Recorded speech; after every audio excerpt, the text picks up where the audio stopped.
Of course it's raining. It rains and it rains and it rains, and you get a beautiful day and the bees fly like crazy, and it rains and it rains.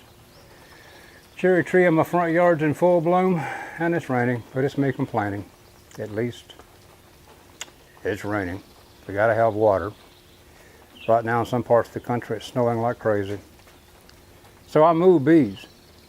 I had to move bees because you heard the fence saga. If I had it to do over again, I think that I would keep searching for a fence person that would work while I stood there with smokers and while I had them in protective gear if they needed it.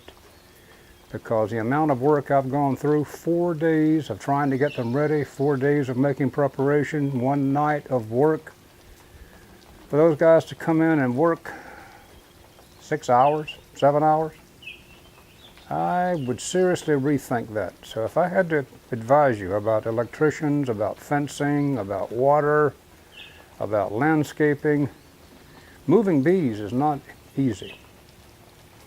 But it's done. So what I talked about this month was some of the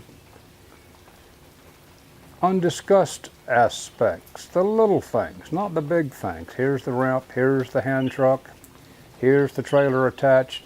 No, here's the hands all scratched and beaten up. Here's the hands that were stung over and over again because it's so difficult to work outside in the dark at night, find a hammer, get everything going. And I discussed at the end of the piece something I've never used before, but my dad and brother were just crazy about it, and that's just a common, simple masonry tie or brick strap. It has use in the construction industry. 1, 2, 3, 4 holes. And as you've seen in the pictures in the article, to strap these things on different ways on the side so that they're slanted like staples would have been. Worked reasonably well. I had them, I feel like Dad, I had them so that I used them. If I'd used staples, then you bang on the side of the colony, which really agitates the bees. Just drilling agitated the bees enough. And it worked very well. Those stories I told at the beginning of the article about me killing bees, those are true stories. Got a very small exaggeration factor. We did discuss winter kills, and the beekeepers did come out, and we were caught, or I was caught, accidentally killing 4 beautiful colonies on a frigid morning, early frost, cold morning. I had no earthly idea those bees would overheat on a 35-mile trip. They didn't just overheat, they died. They had all the symptoms of overheated dead bees. They were soaked, wet in their own honey sac regurgitation contents, trying to cool themselves down. When the experienced beekeepers got there, they knew in a heartbeat that those bees had overheated on that morning.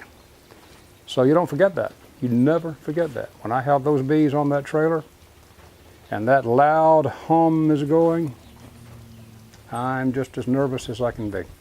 I am not relaxed until they're off. Going over in Maryland up a 4-lane highway, interstate, 70 miles an hour, load of bees on the truck, a top flew off. Bounced one time in the lane beside me, the top stood up on an edge and the car caught it underneath me and went by me, pushing that top with the metal side down and sparks flying off that galvanized cover. And the guy was motioning to pull over. Everything was fine. I really, really lucked out.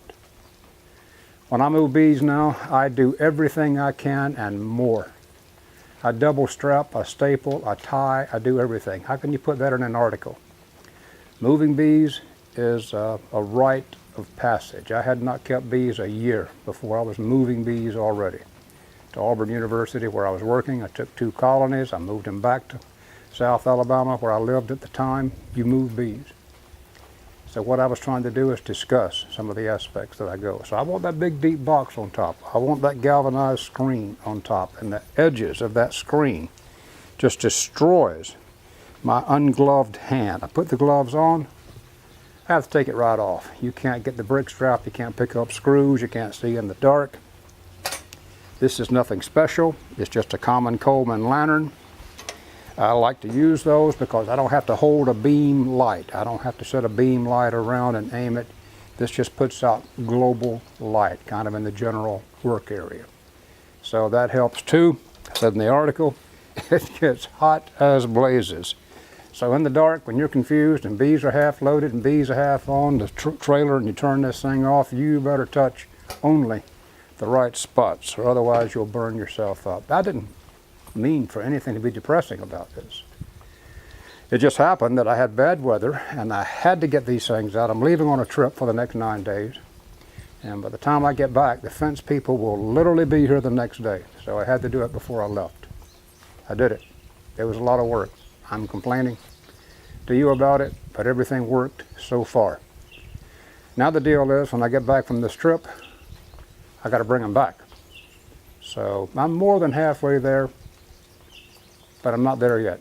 Yeah, I really appreciate you reading and taking the time to go to this QR code and look it up and let me explain what I was trying to say in the 2,300 words that I did and the few pictures that I showed. Really appreciate you reading, and I appreciate you watching.